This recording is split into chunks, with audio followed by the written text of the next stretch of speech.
sert de pont entre les Burundais en exil et ceux restés au pays à travers des informations bien fouillées concernant tous les domaines de la vie du pays. Le magazine Humura Burundi est diffusé sur le web via le site de la RPA www.rpa.bi.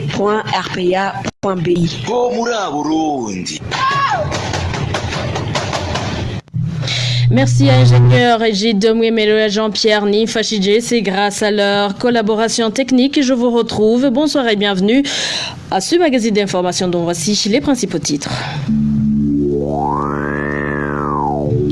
Le commissaire Jérôme Nibibogora devrait être poursuivi par la Cour pénale internationale. C'est après avoir avoué ouvertement son plan de tuer les militants du CNL. Dans ce magazine, vous suivrez les réactions des défenseurs des droits de l'homme et agents des forces de l'ordre.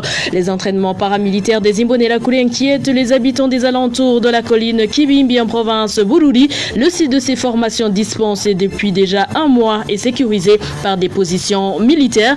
Et enfin, la situation de la liberté de la presse n'évolue pas au Burundi. RSF classe le Burundi 159e comme pour l'année dernière. Inès Gakiza, c'est moi qui vous présente ce magazine. Encore une fois, bienvenue. Tout de suite, le développement de ces titres.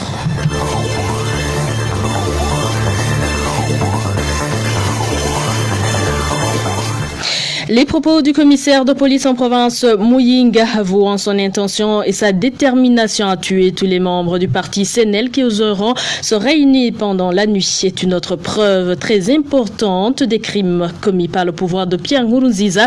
Réaction du président du FOCODE, Pacifique Nahazwe, précise que de tels crimes doivent être poursuivis par la Cour pénale internationale, surtout que ce cadre de la police est souvent cité dans d'autres crimes. Suivant Pacifique Nahazwe, le président du FOCODE. Lorsque un commissaire de police déclare lui-même que lorsqu'il apprend que des personnes sont réunies dans une famille et qu'il décidera de lancer des explosifs dans cette famille sans distinguer les femmes et les enfants, sans aucun interrogatoire des personnes se trouvant dans cette maison, en réalité, c'est qu'il est en train d'avouer qu'il n'est qu'un criminel. Et dans son discours, non seulement il montre son penchant politique, puisqu'il refuse même de nommer le parti par son propre nom, il essaie d'abîmer l'image et le nom du parti de l'opposition CNL, mais aussi il se déclare qu'il n'est pas un homme chargé de la sécurité des citoyens. Lui-même déclare qu'il porte des armes, qu'il porte l'uniforme pour tuer. Donc c'est un homme extrêmement dangereux et selon les informations qui ont toujours circulé depuis plusieurs années déjà, Jérôme Nibibogora était cité dans les opérations, s'affiche, les opérations des exécutions extrajudiciaires après les élections de 2010. Donc c'est un criminel qui est chargé de protéger la population alors que lui-même il assume qu'il n'est qu'un criminel. Alors encore une fois, nous demandons à la Cour pénale internationale, la CPI, de lancer rapidement les mandats d'arrêt contre ce genre de personnes qui assument publiquement qu'ils ne sont que des criminels, qu'ils ne sont là que pour tuer et non pas pour protéger la population burundaise. Nous espérons que ce discours va constituer une preuve irréfutable de l'orientation criminelle du régime Nkurunziza. Il faut se rappeler que dans ce régime, d'autres aussi ont parlé de la même manière à plusieurs reprises, y compris Pierre Nkurunziza lui-même, qui n'a pas hésité à déclarer qu'il allait donner des visas pour le ciel à ceux qui s'opposent à lui, notamment au sein de son propre parti. C'était Pacifique Nahazwe, le président du FOCODE. Certains militaires burundais s'indignent eux aussi de ces propos tenus par le commissaire Jérôme Nibibogora. Ces militaires recommandent à leurs frères d'armes de se rappeler qu'ils ont l'obligation de protéger tous les citoyens sans tenir compte de leur appartenance politique. Suivez l'un d'eux. Sa voix a été modifiée pour raison de sécurité.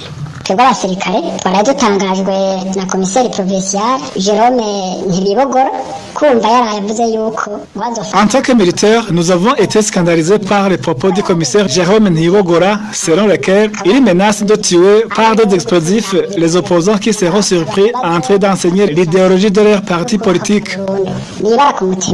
C'est une honte d'entendre qu'un responsable chargé de la sécurité des citoyens menace de les exterminer chez eux. Cela montre qu'il y a encore des agents du corps de défense et de sécurité qui ignorent encore leurs devoirs et obligations. Nous n'avons pas été pourtant surpris parce que ce n'est pas un cas isolé. Vous vous souvenez d'un conducteur de taxi vélo qui a été tué par un policier au centre de la ville de Bujumbura.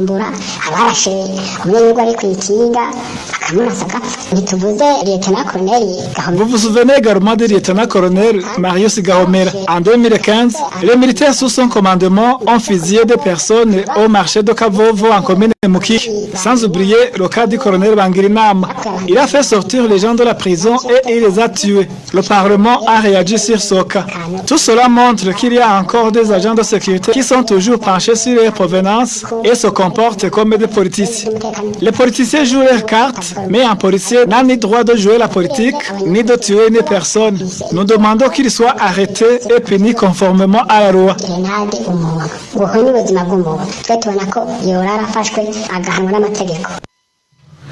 Ce militaire a été traduit en français par Onésime Dushimagizi au moment où le commissaire de police à Muyinga, Jérôme Nibibogora, se dit prêt à assassiner les membres du parti Senel. La rédaction de la RPA a encore une fois tenté de joindre Agathon Gwassa, responsable de cette formation politique, mais en vain. De son côté, Pierre Ngoulikié, porte-parole du ministère de la Sécurité publique, nous a raccroché au nez. Le commissaire Jérôme Nibibogora a exprimé sa détermination à éliminer physiquement les militants du Senel et leurs familles au cours d'une réunion sécuritaire tenue en date du 27 mars 2019 sur la colline Kizi, prenant à témoin de son engagement le gouverneur ainsi que tous les administrateurs de Muyinga. Et parlant justement de ces menaces dirigées contre les militants du parti Senel, ceux de la zone Gatsinda, commune Mumba en province Ngozi, se disent consternés par la persécution dont ils font objet de la part des membres du parti au pouvoir, le CNDD-FDD. Depuis un certain temps, des Imbonerakure affiliés aux 10 partis armés de fusils ne cessent de faire des navettes et des patrouilles nocturnes autour des maisons de ses opposants. Plus de détails avec Rachel Kagissi. Les rondes nocturnes opérées par les Imbonerakure autour des ménages des membres du parti Senel sont fréquentes sur les collines Murama, Kayanza, Gwabiriro, Kabazana et Gitwa de la zone Gatsinda, commune Mumba, province Ngozi. Selon des informations en provenance de la commune Mumba, indiquent que ces rondes ont commencé il y a un mois. Les membres du parti Senel étant suspectés de tenir des réunions nocturnes. Durant ces rondes, ces Imbonerakure portent des manteaux, des gourdins, des machettes ainsi que des fusils. Par ailleurs, certains chefs collinaires ont été limogés pour avoir refusé d'être hostiles aux membres du parti Senel. Parmi les chefs de file de ces Imbonerakure figure Ernest Choitungié, chef des Imbonerakure dans la zone Gatsinda, un certain Jérémy, président du parti CNDD-FDD dans la commune Mumba, ainsi que Bosco Yakaremie. Les membres du parti Senel demandent aux autorités d'interdire à ces Imbonerakure de faire des rondes nocturnes pour laisser cette tâche aux forces de l'ordre. Nous avons essayé de joindre par téléphone Emmanuel Nzeimana, administrateur de la commune Mumba, mais il n'a pas décroché. Merci Rachel Kagissier. Après une courte pause, nous entamerons la page sécurité. C'est toujours le magazine Humura Burundi que vous retrouvez également sur différentes plateformes de la RPA, Twitter, YouTube, SoundCloud, ainsi que sur notre site web, le www.rpa.bi. Les habitants de la province Bururi, inquiets pour leur sécurité suite aux entraînements paramilitaires dispensés aux Imbonerakure sur la colline Kibimbi, la population proche de cet endroit se dit effrayée par le fait que cette zone est sécurisée par des militaires, ce qui ne laisse aucun doute sur l'implication du pouvoir en place. Le point c'est avec Innocent Valentin Singirangabo. La colline Kibimbi, sur laquelle se déroulent ces entraînements paramilitaires des Imbonerakure, est une colline inhabitée, couverte de rochers et arbres qui séparent les communes Bururi et Rutovu. Des informations en provenance de la localité révèlent que ces jeunes affiliés au parti CNDD-FDD se cachent les journées pour débuter leur formation les soirs vers 22h. Un programme qui dure depuis déjà un mois. Ces Imbonerakure habitent sur cette colline depuis déjà un mois et demi. La journée, ils restent coincés dans leur tente et le soir font la formation paramilitaire. Ils sont presque au nombre de 200. Malgré l'information qui dit que ces Imbonerakure auraient été sélectionnés dans différentes provinces, les habitants de la localité ont pu identifier 3 jeunes Imbonerakure natifs de la colline Gatanga en commune Bururi. Ce sont des Imbonerakure et la preuve en est qu'il y a 3 jeunes Imbonerakure que nous avons identifiés. Ils sont natifs de la colline Gatanga en commune Bururi. Ils suivent cette formation. Grande est la peur de cette population vivant aux alentours de cet endroit où se font ces entraînements. Elle pense que ces formations sont connues, voire organisées par le pouvoir en place, car le lieu de cette formation est gardé par les militaires burundais. À ce propos, nous avons tenté de joindre Nestor Nijimbere, administrateur de la commune Bururi, mais son téléphone était éteint. Merci à toi aussi, Innocent Valentin. Singirangabo est hors de nos frontières. À présent, les réfugiés burundais du camp d'Ondouta, torturés par la police tanzanienne, sont généralement arrêtés la nuit.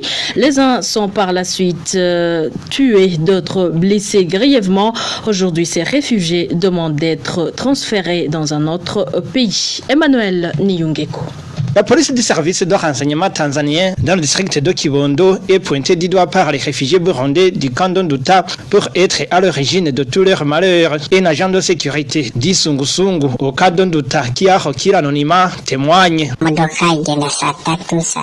Ce véhicule vient à une fréquence régulière, 21h, minuit et 1h du matin. On entend souvent des hurlements de gens qui sont à bord de ce véhicule. Des fois, on trouve du sang tout au long de la route empruntée par ce véhicule. Ce qui veut dire qu'il y a des gens qui y laissent leur vie et d'autres qui sont blessés. Après, ces agents nettoient ce véhicule avant de retourner au camp.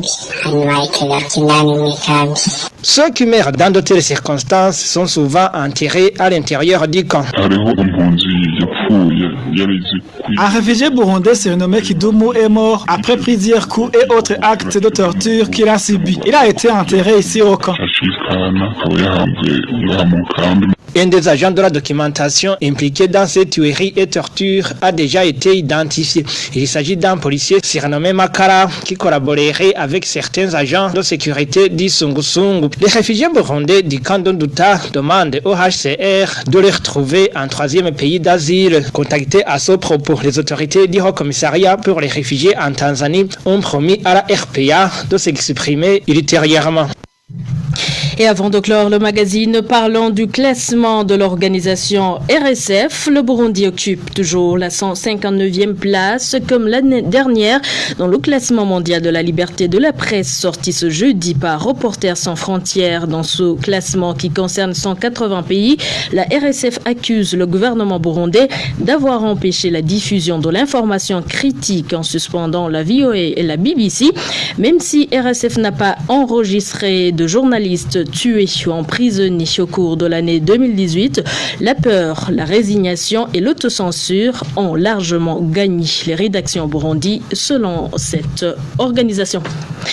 Et voilà, nous arrivons à bon port. Merci pour votre fidélité. Merci également à ingénieur Egide Mwengemero et à Jean-Pierre Nifachidje pour leur collaboration technique, sans bien sûr oublier Josiane Mouzaneza pour la réalisation de ce magazine. Inès Kakiza, j'étais avec vous. Je vous dis de passer de bons moments et souhaite une bonne soirée du jeudi saint pour tous les chrétiens.